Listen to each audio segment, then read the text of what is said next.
it's me again. Oh, the glare's awful. There we go. Much better. Hi.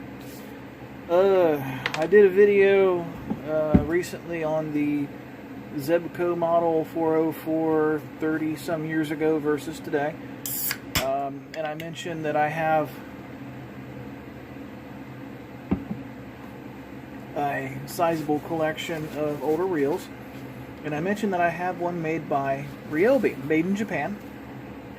This is a Ryobi SLR8, just like the tool company, made in Japan. It says right on it.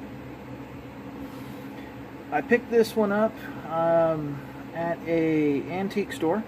I don't know the exact manufacture date, but I found an owner's manual for this reel online dated to 1985. So that gives me a rough idea. Pretty basic construction in here. Works very well, by the way. It works beautifully, very smooth. I'm not going to take the whole thing apart to show you all the bits and pieces and guts and everything. Not one that I would take for large game fishing.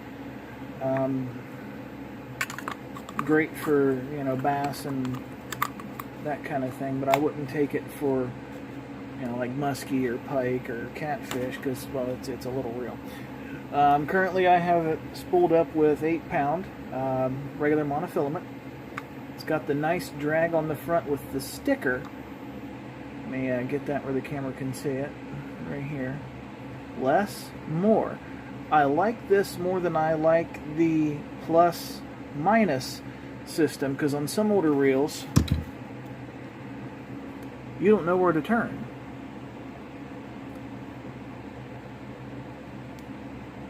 This is at Zebco 404 I mentioned earlier. Anyway, and on some reels it's a little plus and minus setup.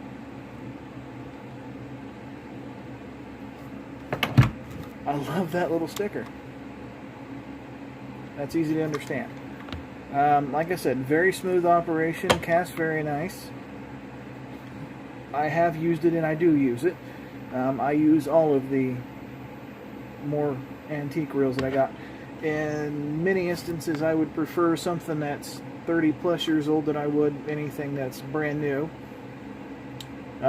Something that's pretty unique about this one is it can be left or right hand converted. I have it set up for right hand reel, of course, but it has the option where you can back that out, flip the handle to the other side, and have left hand reel.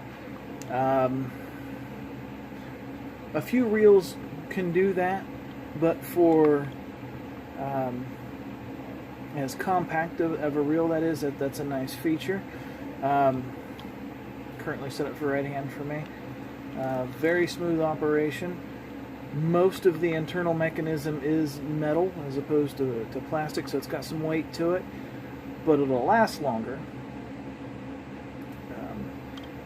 I can't think of anything else, you know, feature-wise to tell you.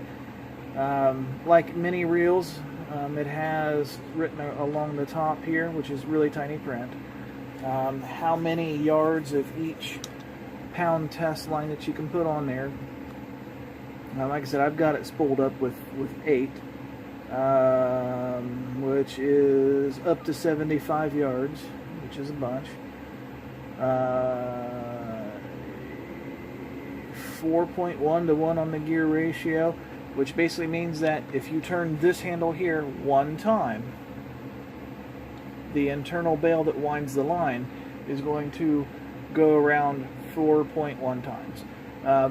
Basically, the higher that number, the faster you can crank in your line smoothly.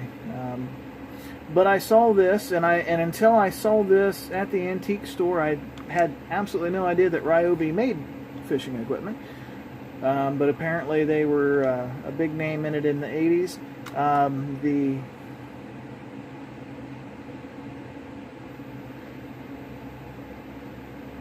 thing,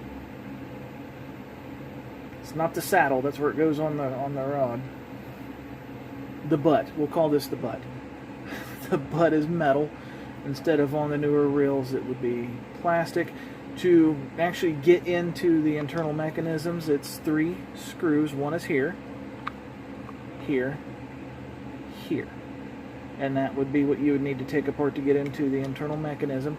When I picked it up from the antique store, there was a good bit of rust in here. No lubrication whatsoever. So I had to disassemble it, clean everything, and then re-lubricate it and put it back together. But like I said, works beautiful. Next time, we'll find another one of my old reels to talk about. Eventually, I'm going to get around to showing you an 80-plus-year-old reel that I've got that I do use. It's very nice. I may do that next time, but I may save it. We'll see how it goes. But that's it for today. And there is my Ryobi SLR8. Thanks for watching.